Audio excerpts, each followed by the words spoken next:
Status daerah istimewa dalam sistem kenegaraan Republik Indonesia yang disandang sejumlah kecil wilayah di Indonesia tidak turun dari langit. Status daerah istimewa yang disandang wilayah Yogyakarta hingga saat ini memiliki jejak sejarah yang panjang dalam proses kelahiran dan perjalanan politik negara kesatuan Republik Indonesia.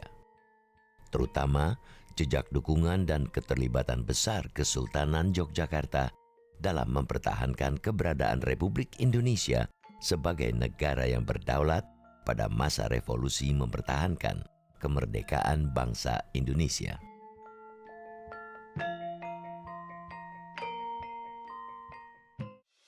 Daerah Istimewa Yogyakarta atau DIY adalah provinsi tertua kedua di Indonesia setelah Jawa Timur. Provinsi ini dibentuk Kesultanan dan Kadipaten Paku Alaman Yogyakarta. Provinsi ini memiliki status istimewa atau otonomi khusus. Status ini merupakan warisan dari zaman sebelum kemerdekaan bangsa Indonesia dan telah diakui dunia internasional. Jadi kalau bicara tentang keistimewaan Jogja itu kan sebetulnya sejak di era penjajahan dulu statusnya sudah istimewa sebagai di era Belanda ada special gebied ya. Kemudian di zaman Jepang itu sebagai daerah yang khusus ya, koti ya. Nah, setelah bergabung dengan Indonesia itu mendapatkan status khusus dari pemerintah negara RI menjadi daerah yang istimewa. Nah, kalau bicara hari ini itu kan ada Undang-Undang Nomor 13 Tahun 2012 tentang keistimewaan DIY. Didefinisikan bahwa keistimewaan Jogja itu bicara soal keistimewaan status hukumnya, kedudukan hukumnya. Lalu keistimewaan DIY itu menunjuk pada sistem penyelenggaraan pemerintahan yang istimewa, yang khas, yang asimetris, yang berbeda dengan provinsi yang lain. Dari situ kemudian ada kewenangan-kewenangan istimewa ya. Kemunculan Kesultanan Yogyakarta sebagai sebuah negara tradisional merupakan konsekuensi atas konflik internal yang menimpa Kerajaan Mataram. Sebagai hasil dari Perjanjian Giyanti, Pangeran Mangkubumi yang kemudian bergelar Sultan Hamengkubuwono pertama mendirikan Kesultanan Yogyakarta pada hari Kamis Pon 29 Jumat Dila Awal B 1680 atau 13 Maret 1755 dengan mewarisi sistem pemerintahan Kerajaan Mataram. Sebelum orang Belanda datang atau menjajahkan, Kesultanan Yogyakarta sudah berdiri.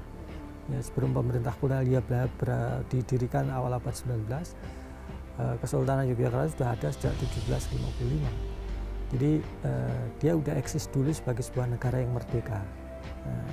Dan ketika pemerintah kolonial dibentuk oleh Belanda setelah VOC bangkrut itu, maka kerajaan-kerajaan yang masih bersifat otonom itu eksistensinya diakomodasi, diakui. Saya kira Belanda tidak akan gegabah pengalaman perlawanan Pangeran Diponegoro, artinya elit-elit bangsawan di Yogyakarta atau Jawa yang lain itu memiliki potensi mengerahkan pasukan untuk pemberontakan, perlawanan dan sebagainya. Sehingga untuk mengantisipasi itu maka eksistensi mereka diakui. Dalam perjalanan sejarahnya kemudian, dinamika yang terjadi di Kesultanan Yogyakarta berlangsung dengan intens. Ketika Sultan Hamengkubuwono ke-9 dilantik pada 18 Maret 1940, sejumlah pembaharuan terjadi.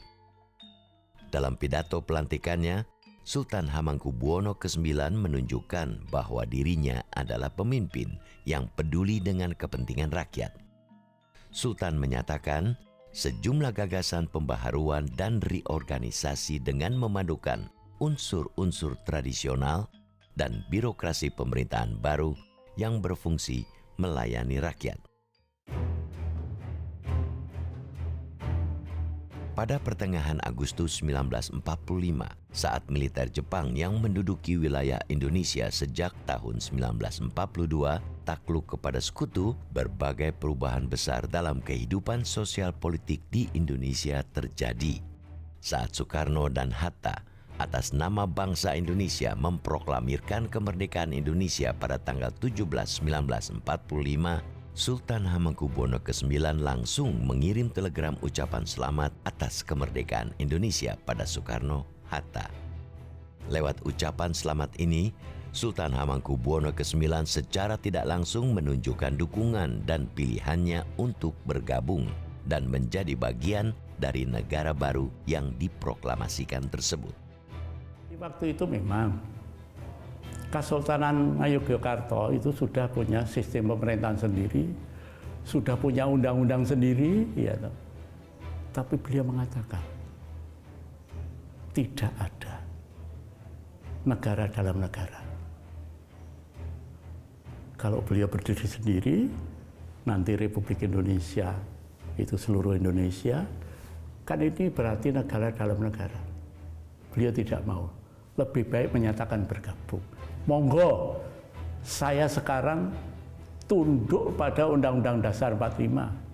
Monggo, saya sekarang tunduk pada Undang-Undang Negara Republik Indonesia lainnya.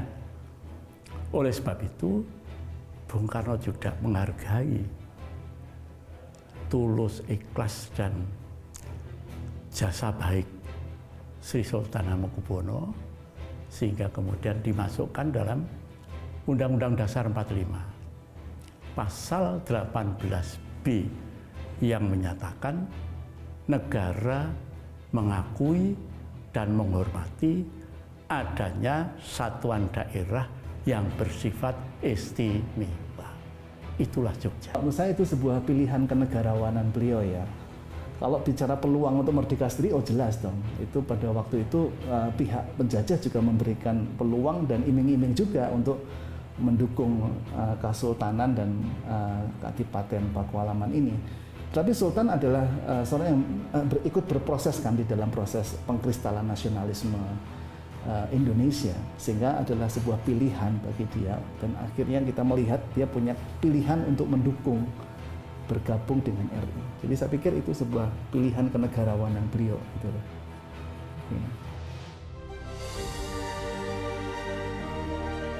Kurang dari sebulan kemudian, tepatnya pada 5 September 1945, Sultan mengeluarkan amanat yang menegaskan bahwa Kesultanan Yogyakarta merupakan bagian dari Republik Indonesia.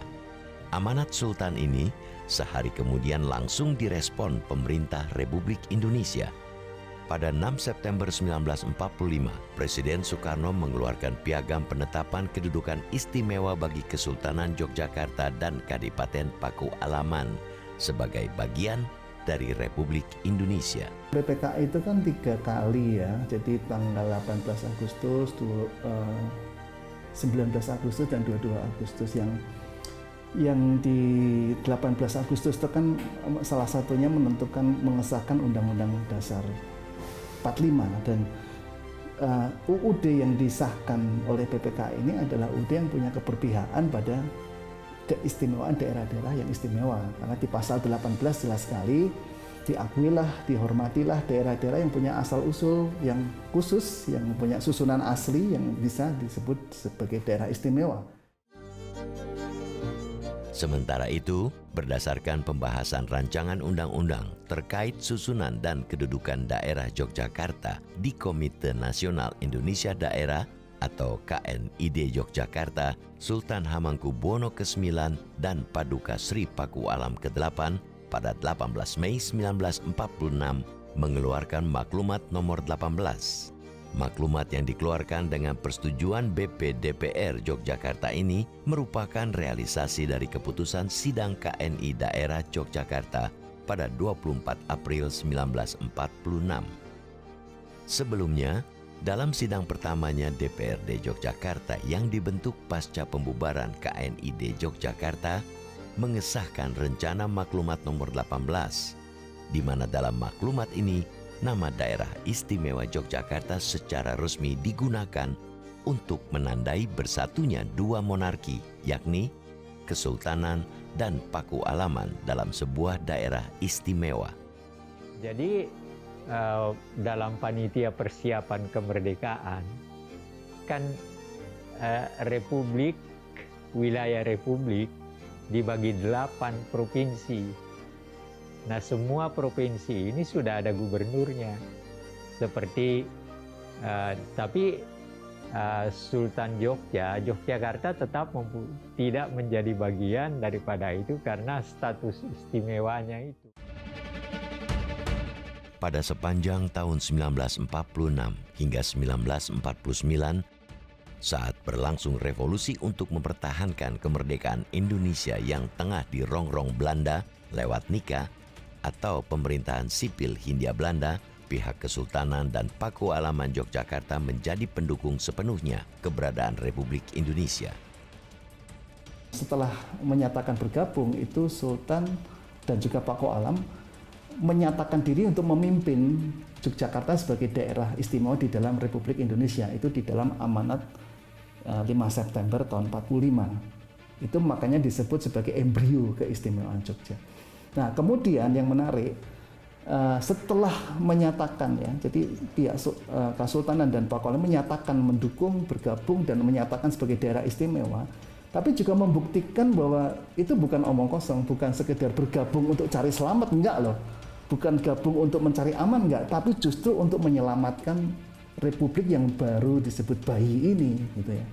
Nah, makanya di akhir 45 kan suasana Jakarta nggak kondusif lagi, ada serangan ada penjajah pengen masuk lagi, lalu kemudian ya Yogyakarta akhirnya menjadi sebuah tawaran, menjadi sebuah peluang untuk menyelamatkan republik ini.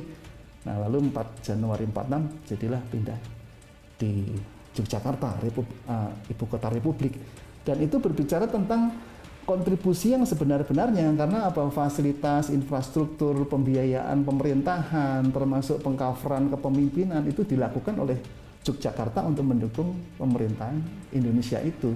Kalau kita lihat juga misalnya peristiwa serangan umum 1 Maret 49 itu adalah strategi dari Jogja untuk menunjukkan eksistensi Indonesia di depan dunia, dan itu berhasil kan, yang akhirnya berujung pada pengakuan kedaulatan Indonesia.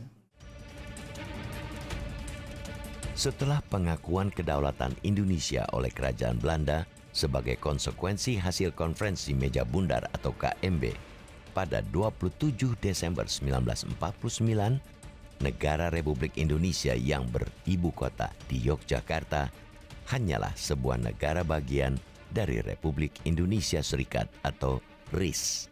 Pada masa ini, Kesultanan Yogyakarta menjadi bagian dari Republik Indonesia.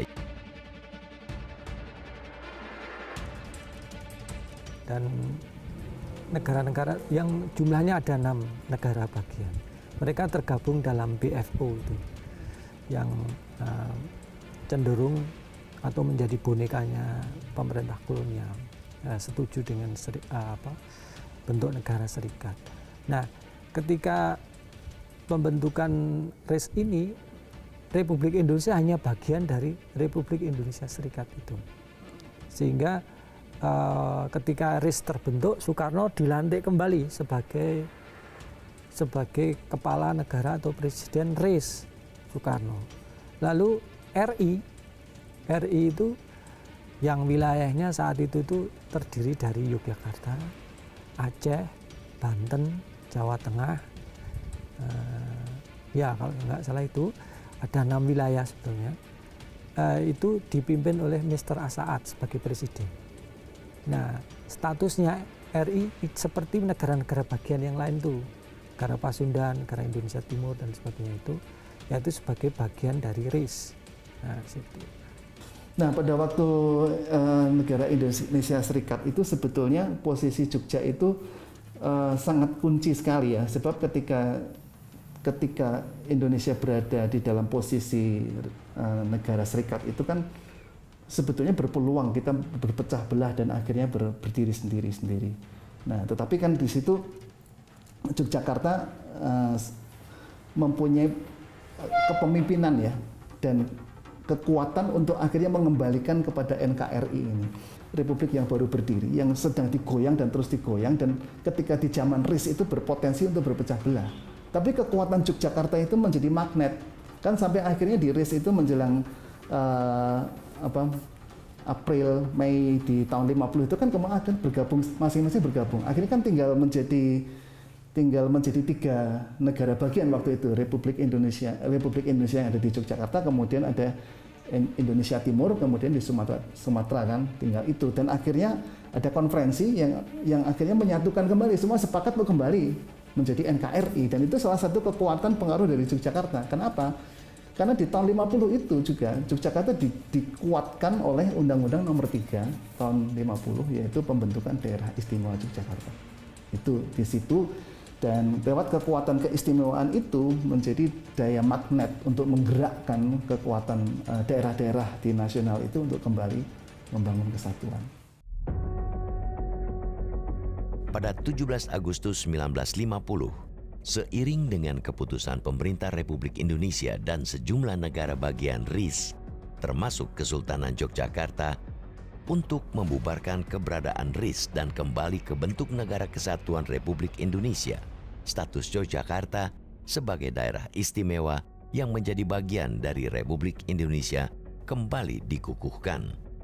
Saat itu, lewat perilisan Undang-Undang Nomor 3 Tahun 1950 yang kemudian diubah dengan Undang-Undang Nomor 19 Tahun 1950, pemerintah Republik Indonesia secara tegas menyatakan Yogyakarta sebagai daerah istimewa setingkat provinsi, namun bukan sebuah provinsi. Karena birokrasi pemerintahan dinilai tidak berjalan lancar pasca kembali ke Negara Kesatuan Republik Indonesia, pemerintah daerah istimewa Yogyakarta mendesak pemerintah pusat menggelar pemilihan umum. Desakan ini pada Januari 1951 dijawab pemerintah pusat dengan merilis keputusan Menteri Dalam Negeri yang mengizinkan Yogyakarta untuk menjadi percobaan pelaksanaan pemilihan umum bertingkat. Atas dasar keputusan ini, pada 7 Oktober 1951, pemungutan suara untuk memilih anggota DPR Yogyakarta digelar. Dalam pemungutan suara untuk memilih wakil rakyat di parlemen daerah yang baru pertama kali digelar di alam kemerdekaan ini, anggota DPRD DIY yang dipilih berjumlah 40 orang. 51 itu ada percobaan sebetulnya. Jadi kalau kita lihat sejarawan misalnya Rick Leves itu kan mengatakan bahwa tahun-tahun itulah tahun-tahun percobaan demokrasi di Indonesia, dan itu butuh trial and error juga ya. Dan di situ Yogyakarta menjadi demplot ya, menjadi percontohan tentang demokrasi, dalam hal ini pemilihan legislatif ya. Sehingga yang dimulai pertama kali tahun 51 itu adalah pemilu pemilihan legislatif, dan itu sangat berhasil pada waktu itu. Menurut catatan arsip ini 88% partisipansi dari masyarakat di dalam pemilu ini. Sehingga ini menjadi satu contoh bagi nasional untuk pemilu bisa diadakan karena ada contohnya di Yogyakarta. Pada tanggal 1 September 1965, pemerintah mengeluarkan Undang-Undang Nomor 18 Tahun 1965 tentang pemerintah daerah. Dalam undang-undang ini, Yogyakarta dijadikan sebuah provinsi dan bukan lagi daerah setingkat provinsi. Sejalan pelaksanaan undang-undang ini, semua daerah swapraja yang ada di Indonesia dihapuskan. Namun Yogyakarta saat itu menjadi satu-satunya bekas swapraja yang diakui oleh pemerintah pusat. Swapraja aja, jadi hanya swapraja aja. Jadi dan nanti mah hilang, swapraja itu hilang setelah tahun 60 kan, demokrasi terpimpin. Mulai dihilangkan tahun 59-60. Nah, satu-satunya yang tidak dihilangkan itu ya Sultan Jogja, Kesultanan Jogja yang tetap keistimewaan. Ada 2 wilayah istimewa tapi berbeda yaitu Yogyakarta berdasar sistem kesultanannya dan dukungannya pada Republik. Aceh berdasarkan latar belakang budaya dan agama.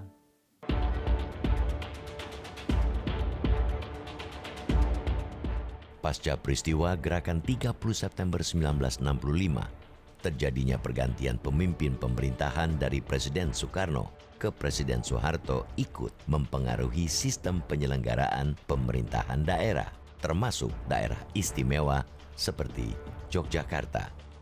Sejak tahun 1973 hingga tahun 1978, Sultan Hamengkubuwono ke-9 diangkat menjadi Wakil Presiden Republik Indonesia. Karena jabatan barunya ini, Sultan tidak bisa aktif mengurusi daerah istimewa Yogyakarta, sehingga urusan pemerintahan sehari-hari dijalankan oleh Sri Paduka Paku Alam ke-8.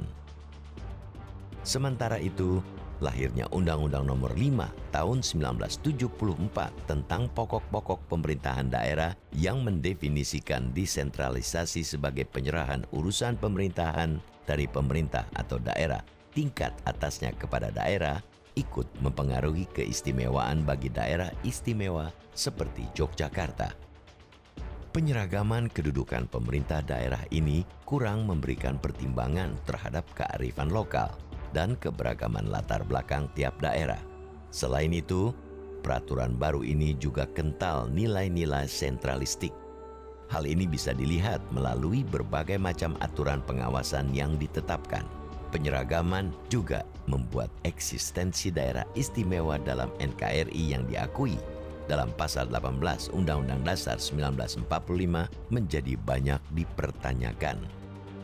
Melihat keistimewaan Yogyakarta semakin kabur, DPRD DIY menyatakan pendapat dan kehendaknya agar sifat dan kekedudukan istimewa Yogyakarta perlu dilestarikan sesuai Undang-Undang Dasar 1945 dan isi serta maksud Undang-Undang Nomor 3 Tahun 1950.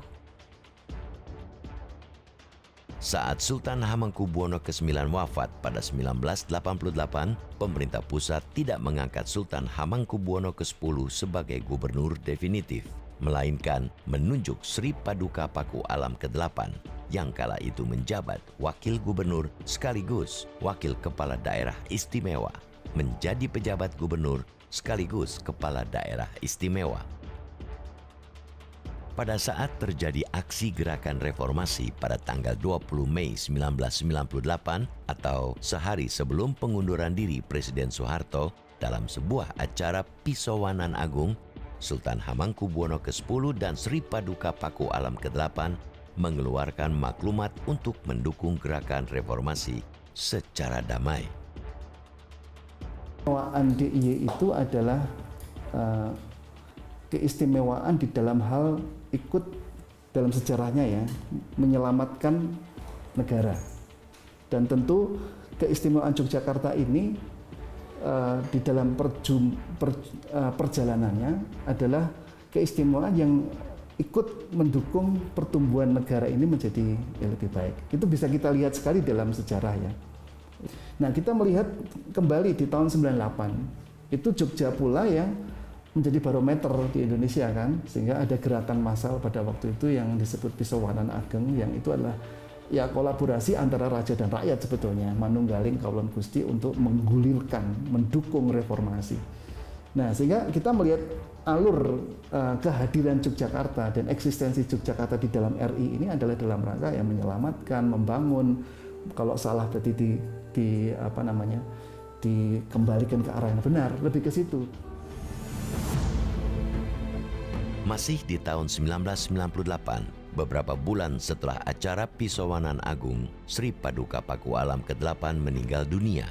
Meski sempat terjadi kekosongan hukum karena Undang-Undang Nomor 5 Tahun 1974 tidak mengatur suksesi Gubernur DIY atas desakan rakyat, Sultan Hamengkubuwono ke-10 ditetapkan pemerintah pusat sebagai gubernur sekaligus kepala daerah istimewa. Sepanjang era reformasi, silang pendapat dan pro kontra terkait status keistimewaan daerah Yogyakarta dan jabatan gubernur dan wakil gubernur DIY berkali-kali muncul. Di tengah silang pendapat masyarakat, pada 7 April 2007, Sri Sultan Hamengkubuwono ke-10 sempat mengeluarkan pernyataan tidak bersedia lagi dipilih sebagai gubernur setelah masa jabatannya selesai pada tahun 2008. Namun, keinginan Sultan ini tidak bisa terrealisasi karena DPRD DIY kembali mengangkat Sultan Hamengkubuwono ke-10 sebagai gubernur DIY periode 2008-2011 dan kemudian memperpanjang lagi jabatannya dari 2011 hingga 2012. Untuk menjawab berbagai pro kontra yang selalu muncul, terutama terkait keistimewaan daerah Yogyakarta dan status kepala pemerintahan daerah Yogyakarta, pada 10 Mei 2012, Sultan Hamengkubuwono ke-10 didampingi Adipati Pakualam ke-9 mengeluarkan dekrit kerajaan Sabda Tama. Dekrit ini pada intinya berisi bahwa Sultan Yogyakarta yang bertakhta menjadi gubernur dan Adipati Pakualam yang bertakhta menjadi wakil gubernur. DIY, karena di dalam undang keistimewaan itu ditegaskan tentang tujuan dari keistimewaan itu, yang salah satunya adalah membentuk penyelenggaraan pemerintahan yang khas, yang istimewa. Ya, itu menjadi keunikan dari keistimewaan. Nah, di situ kita melihat bahwa keistimewaan di dalam pemerintahan ini adalah satu kepemimpinan di mana Sultan dan Pakualam yang bertahta itu ditetapkan, ya, bukan dipilih, ditetapkan menjadi gubernur dan wakil gubernur. Di situ satu. Kemudian keistimewaan ini memungkinkan, ya, karena faktor kepemimpinan ini memungkinkan Yogyakarta dibangun sistem pemerintahannya berbasis kearifan lokal, ya. Makanya kalau kita lihat hari ini itu Jogja sedang aktif nih setelah undang-undang keistimewaan itu dibentuk karakteristik pemerintahan yang khas. Misalnya ada lembaga-lembaga khusus yang menangani pembangunan keistimewaan, pembangunan kebudayaan. Yang terakhir ini ada perubahan-perubahan nomenklatur, ya, nomenklatur nama-nama instansi, nama dinas, nama daerah diubah berbasis kebudayaan di Yogyakarta. RI itu terdiri atas 34 provinsi sekarang ini, sehingga seluruh provinsi yang ada di Republik ini harus punya ketahanan daerah yang tinggi, nanti berakumulasi menjadi sebuah ketahanan nasional. Untuk memecah belah Indonesia itu memang berawal dari provinsi-provinsi. Jadi provinsi itu harus kuat, ya, termasuk provinsi daerah istimewa Yogyakarta harus kuat terhadap unsur-unsur atau elemen-elemen yang ingin memecah Republik NKRI ini tadi. Nah, jadi kalau Jogja itu punya keistimewaan, kemudian penduduknya itu juga punya kontribusi terhadap NKRI, itu sangat didukung sekali oleh pemerintah provinsi daerah istimewa Yogyakarta. Nah, kemudian karena di Jogja itu sebagai kota pelajar, kota mahasiswa, itu terdiri atas kalau nggak salah 105 perguruan tinggi ada di Yogyakarta ini, maka sudah layak atau lazim ataupun wajar kalau pemikiran-pemikiran yang sifatnya itu akademis, ya, itu lahir dari Yogyakarta, bagaimana meningkatkan ketahanan daerah di daerah provinsi daerah istimewa Yogyakarta. Dalam skup yang lebih besar, ketahanan nasional di daerah istimewa Yogyakarta itu harus kuat. Hingga kini, status keistimewaan daerah Yogyakarta, terutama dari aspek sistem pemerintahan, masih bertahan dan mendapat dukungan masyarakat Yogyakarta. Dan sejarah dengan segala dinamikanya yang akan menguji sampai kapan status ini akan melekat pada kota dan wilayah yang istimewa ini. Ada dua hal, tergantung kepada masyarakat Jogja sendiri dan tergantung kepada pemerintah pusat. Nah, dewasa ini kedua belah pihak masih sepakat. Pemerintah pusatnya mengatakan iya, masyarakatnya juga masih tetap mendukung, memberikan dukungan kepada sistem kesultanannya. Dan mereka menganggap itu sebagai sesuatu yang khas.